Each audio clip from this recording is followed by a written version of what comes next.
बिस्मिल्लाहिर्रहमानिर्रहीम। अस्सलाम वालेकुम व्यूअर्स। आज मैं आपको बहुत ही मज़ेदार और आसान रेसिपी देने लगी हूँ दलीम बनाने की।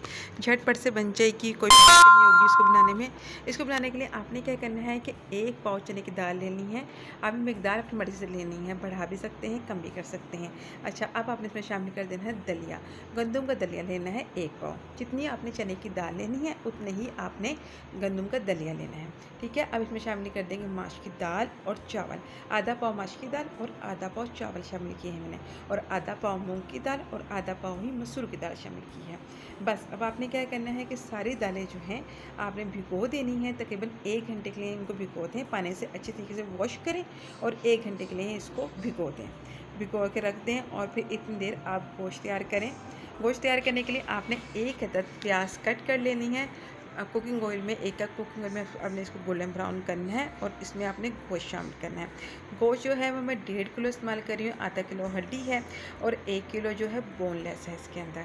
बीफ का गोश्त शामिल करने लगी हूँ मैं। आप मटन की भी इस तरीके से रेसिपी से बना सकते हैं। मटन और बीफ दोनों की रेसिपी सेम है। अगर चिकन की बनानी है तो चिकन की भी आप इसी तरीके से बना सकते हैं। ठीक है, फिर आप शामिल नहीं करेंगे आप इसको दालों के साथ। अगर चिकन की आपने बनानी है ना, तो चिकन आपने पहले बॉयल करना है, उसकी हड्डियाँ अलग करनी है और फिर दालें शामिल करनी है। अब हम सारी चीज़ें इस तरीके से शामिल कर देंगे। लहसुन अदरक का पेस्ट शामिल करेंगे।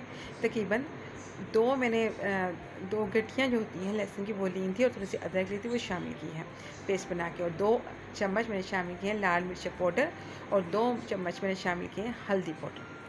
ठीक है, बहुत मज़े की रेसिपी है ये और बहुत ही चटपटी सी दलीम बनी थी ये। 2 चम्मच भर के शामिल करने हैं लाल मिर्च का पाउडर और 2 चम्मच हल्दी पाउडर शामिल करना है और 2 चम्मच ही आपने इसमें शामिल करना है पिसा हुआ धनिया। ये 3 चीज़ें इसमें शामिल की जाएंगी। और नमक जो है वो अपने हस्ब ज़ायक़ा शामिल करना है या 1.5 टेबल स्पून शामिल कर दीजिएगा।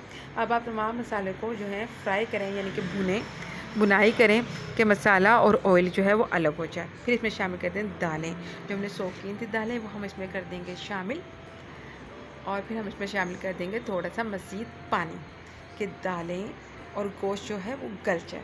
अब हम प्रेशर कुकर लगाएंगे और प्रेशर कुकर को बंद करेंगे और इसको हम तकरीबन आधे से पौने घंटे के लिए पकाएंगे।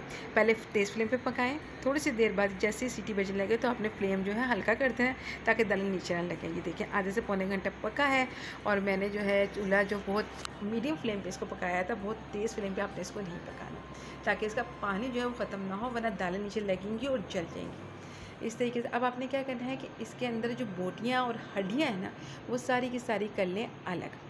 थोड़ी थोड़ी करके इस तरीके से आप सारी हड्डियाँ और बोटियाँ जो हैं वो बाहर निकाल लें। ये देखें, अब क्या करना है, इसमें थोड़ा सा कर देंगे हम ठंडा पानी शामिल ताकि ये बोटियाँ जो हैं वो ठंडी हो जाएं। और जो पानी था वो हम वापस शामिल कर देंगे दालों के अंदर ताकि मसाले जो हैं वो ज़ाया ना हो। इस तरीके से तमाम पानी जो है बोटियों वाला आप इसमें दालों में शामिल कर दें ताकि मसाले जो हैं वो इसके अंदर ही चले जाएं। अब आपने क्या करना है कि हड्डियों से बोटियों को अलग कर लेना है। अब हम तमाम रेशे जो हैं वो हड्डियों से बोटियों को अलग करेंगे। जी देखें इस तरीके से बोटियाँ जो है वो रेश कितना अच्छी तरीके से बोटी गल गई है। अब तमाम बोटियाँ हम इसी तरीके से अलग कर लेंगे और हड्डियाँ जो हैं वो आपने कर देनी ज़ाया, क्योंकि सिर्फ अब हमें बोटी चाहिए और हड्डियों का जूस तो निकल गया है। ये देखें छोटे छोटे रेशे, छोटे छोटे पीसेस कर लें इसके। बहुत अच्छी गली हुई बोटी है। ये देखें सारी बोटियाँ मैंने इस तरीके से अलग कर ली थी, हड्डियाँ ज़ाया कर दी हैं। अब ये बोटियाँ जो हैं वो हम दलीम के अंदर कर देंगे शामिल। अब हम इसके अंदर शामिल करेंगे हरी मिर्चें और अदरक। 10 से 20 अदद हमने हरी मिर्चें ली हैं, वो इसमें शामिल करनी है। और अदरक के पीसेस कर लेने, एक बड़ी सी अदरक लेके उसके छोटे छोटे पीसेस करके आपने इसमें शामिल कर देना है। थोड़ा सा हमने ठंडा पानी भी शामिल कर दिया था ताकि ये ठंडी हो जाए। ठंडी हो गई है तो हम इसमें ब्लेंडर में डालेंगे थोड़ी थोड़ी करके और इसको करेंगे हम ब्लेंड। सारी एक साथ तो नहीं डलेगी, थोड़ी थोड़ी आपको डालनी पड़ेगी और इसको ब्लेंड करने पड़ेगा। 3 से 4 दफ़ा में ये स्टेप होगा और दलीम जो है वो ब्लेंड हो जाएगी। ब्लेंड होगी, हल्के हल्के दलीम ब्लेंड करनी है, ज़्यादा ब्लेंड नहीं करनी आपने। थोड़ी देर में 5 मिनट चलाएँगे तो ब्लेंड हो जाएगी। इसमें शामिल कर दिया हमने गर्म मसाला, 2 टेबल स्पून गर्म मसाला शामिल करना है। ग्राइंड किया हुआ गर्म मसाला है, घर का बना हुआ गर्म मसाला है।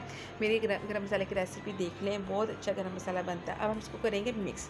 चूल्हे का फ्लेम जो है हाई करते हैं इसके नीचे और इसको करें 10 से 15 मिनट के लिए मिक्स। ये देखें दलीम का कितना अच्छा रेशा बना है। इतनी देर हमने बना लिया है तड़का। तड़का जो है वो हमने थोड़ा सा देसी घी और थोड़ा सा कुकिंग ऑयल में बनाया है ताकि अच्छा सा जायका बने। एक अदद बड़े साइज़ की प्याज ली थी, गोल्डन ब्राउन की, और तड़का बना के इस पर कर दिया शामिल। चूल्हे का फ्लेम कर दिया बंद। अदरक, हरी मिर्चियों और लीमू के साथ इसको गार्निश करें और गर्मा गर्म नान के साथ पेश करें। Thanks for watching. अल्लाह हाफिज़।